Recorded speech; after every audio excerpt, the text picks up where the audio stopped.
Hello everyone, আসসালামু আলাইকুম। Welcome to my channel Humaira and Sadia. Good morning. দেশ এবং দেশের বাইরে, কাছে দূরে, যে যেখান থেকে আমাদের ব্লগটি দেখছেন, আশা করছি সবাই ভালো আছেন, সুস্থ আছেন। আমরাও আল্লাহর রহমতে ভালো আছি, সুস্থ আছি, আলহামদুলিল্লাহ। প্রতিদিনের মতো নিয়েও একটি ব্লগ নিয়ে আপনাদের মাঝে চলে আসলাম। আশা করছি ভালো লাগবে। সম্পূর্ণ ভিডিওটি দেখার অনুরোধ রইল। তো ওই যে সকালবেলায় গোছ গাছ করে একদম শহরের উদ্দেশ্যে রওনা দিলাম, কারণ আমরা বাড়িতেই শহরে চলে যাচ্ছি। সরি। তো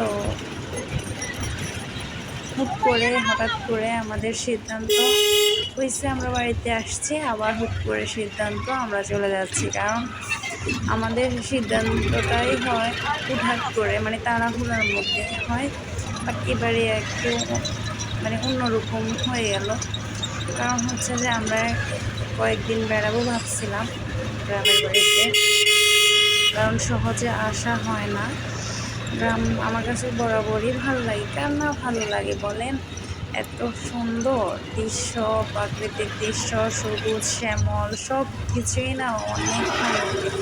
বাট একটু খারাপ লাগতেছে কি, ওই যে কারেন্টটা থাকে না, নেটওয়ার্কের প্রবলেম, কারেন্টের সমস্যা, এই গরমের ভিতরে অনেক কষ্ট। তারপরেও ভালো লাগে, বাতাস আছে, হালকা হালকা একটু বাতাস আছে, বা সময় কাটানো যায়, সবার সাথে দেখা হয়, অনেক ভালো লাগে। যেহেতু জন্মস্থান ওখানে, ওখানে তো ভালো লাগবেই, স্বাভাবিক। তো এই যে চলে যাচ্ছি আমরা সব কিছু রেডি করে। এই যে এটা বিজয় সিংড়ি, আমরা এই রাস্তা দিয়ে সব সময় যাওয়া আসা করি, বাট অনেক রাস্তা আছে। তো এই যে আমরা মইপাল দিয়ে যাব। তো খুব মিস করতেছি বাড়ির, সব কিছুই কাজের মধ্যে, ব্যস্ততার মধ্যেই চলে গেল দিনগুলা। তারপরেও ভালো লাগছে। ভালো লাগবে না কেন? ওটা হচ্ছে যে শান্তির নিড, ওটাই হচ্ছে যে শান্তির একটা জায়গা।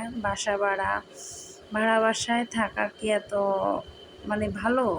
এত ভালো আমি মনে করি না। বন্দি একটা খাঁচার মধ্যে থাকি আমরা।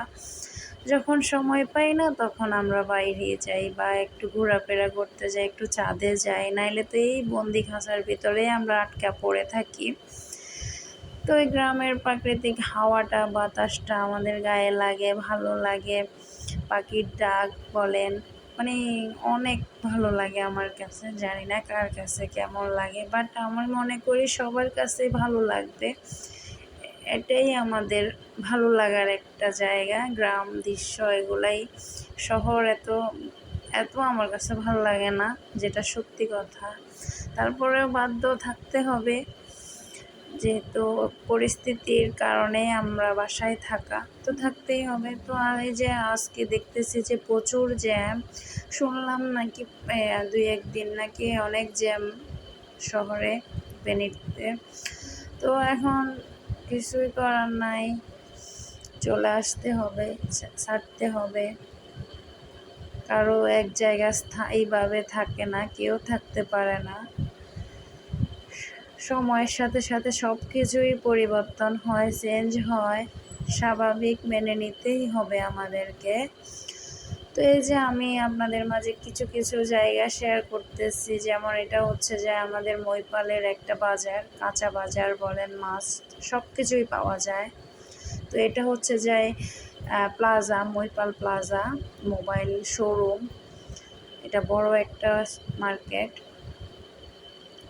তো এই যে আমি চলে যাচ্ছি, আমরা বাসায় যেতে বেশিক্ষণ লাগবে না, অল্প কিছুক্ষণের মধ্যে পৌঁছিয়ে যাব। তো আপনাদের মাঝে কিছু কিছু জায়গা ধরলাম, বাট বলতে পারতেছি না। আমার খুব খারাপ লাগতেছে বাড়ির জন্য। আমার ইচ্ছে করতেছে যে আমরা এখন চলে যাই।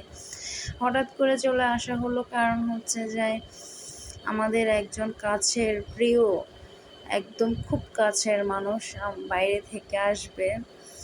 তো এই জন্যই আমরা চলে আসলাম, যেহেতু আসলে আমরা আবার যাওয়া হবে। তো এই কারণে আমরা চলে আসলাম। আবার বাসায়ও কাজ আছে। তো তো বাইরে থেকে আসতেছে মানে এরকম তো নতুন নতুন সব কিছুই থাকা চায়, ভালো লাগে। উনি স্পেশাল, মানে আমাদের জন্য স্পেশাল। 5-4 বছর পরে আমরা ওনার দেখা পাবো। তো আমরা চলে আসলাম আলহামদুলিল্লাহ, সহি সালামতে আমরা পৌঁছে গেলাম। তো এই যে আমি সব কিছু গুছিয়ে গাছিয়ে রাখি, মানে একদম মানে সব কিছু কমপ্লিট করতে পারি নাই, বাট লেট হয়ে গেছে। এই জন্য রান্নাটা কমপ্লিট করার পরে আমি অন্য কাজে লেগে পড়বো, কারণ হচ্ছে যেহেতু আমাদের হাতে কম সময়, একটা দিন সময় আছে আমাদের, এই জন্য হচ্ছে যে আমি কাজটা আমাকেই করতে হবে। আবার এখানে জিমে যাইতে হবে, আর 2-4 দিনের মতো, 5-6 দিনের মতো আমার জিমে যাওয়া হয় নাই। তো ওখানে যেতে হবে, একটু করে আসবো, ঘুরে আসবো।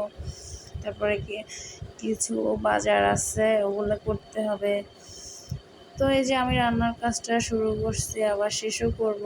অনেক ক্লান্ত, মানে অনেক খারাপ লাগতেছে, একটু বিশ্রামও নিতে পারি নাই। মনে করছে যে একটু শুবো, তাও পারলাম না, কারণ আমার আম্মু এতটাও মানে শরীর ভালো না যে আমার আম্মুকে বলবো যে করে দাও, এত চাপ দিই না। ওনার মন চাইলে উনি করে, না হলে না। আবার যখন ওনার শরীর ভালো লাগে তখন উনি করে, ঠিকই করে আমাকে হেল্প করে। ওই যে বললাম না, মানে মাঝে মাঝে সব কিছু উনি করে, আবার মাঝে মাঝে সব আমি করি, এরকম আর কি। তো তারপরে বেশিরভাগ সময় ট্রাই করে যে নিজে করার, কারণ মা তো হার্টের রোগী, ব্লক হয়ে গেছে অলরেডি 2টা। তো আমার বাবারও সেম অবস্থা। তো মা বাবা যার নাই সে বুঝে, আর যার মা বাবা এই পরিস্থিতিতে আছে, বা যারা এই পরিস্থিতিতে আছে তারাই জানে একমাত্র।